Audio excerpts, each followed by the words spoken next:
Mornings. From the Rooney Moon Broadcasting Local News Center, I'm Kelsey Lorenz with your news as it happens. Search warrants were in progress but sealed in the ongoing investigation of human remains found last week in the trunk of a burnt vehicle in Portales. The Eastern New Mexico News reports that District Attorney Andrea Reeb stated they did a search warrant initially on the vehicle and has been sealed to protect this investigation. The 9th Judicial District's Major Crime Unit was activated Wednesday after law enforcement in Roosevelt County discovered human remains in the trunk of a burnt vehicle. Officials are stating the timing of the discovery of the vehicle is a critical piece in the investigation at this point.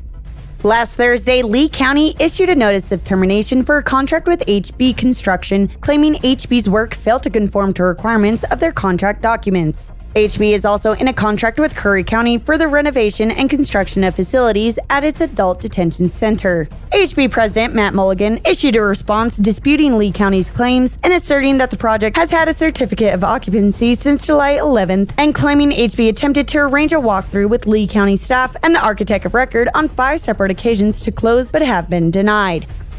The Curry County Board of Commissioners will be holding a special meeting tomorrow at 9 a.m. where it will receive a report from the road department and a vote on an application to install fiber optic cable on Curry roads.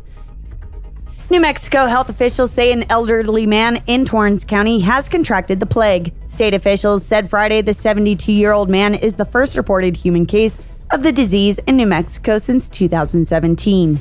Staff of the department have gone door to door in the affected area to warn neighbors and help them reduce the risk. Health officials say plague is generally transmitted by the bites of infected fleas living among rodents and rabbits. It can also be transmitted by direct contact with infected animals. Symptoms include a sudden fever, chills, headache, and weakness. On Thursday from 10 a.m. to 5 p.m., the U.S. Census Bureau will host a recruiting event at the New Mexico Workforce Collection. The census is currently hiring workers for various temporary jobs in advance of the 2020 census. The event will feature information on what jobs are currently available, requirements needed, and duties of each position.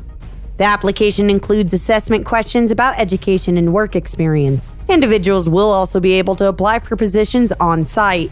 The census will look to recruit over 23,000 applicants in New Mexico, and jobs will include census takers, recruiting assistants, office clerks, and supervisory staff. Positions are based throughout the state, and local employees will earn between $13.50 to $15.50 per hour.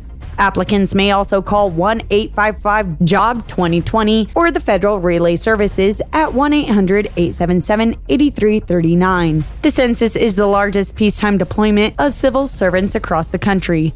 The census officially begins on April 1st, 2020, and for the first time ever, it will have an online option, which will make filling out the form safe and easy for the people of New Mexico.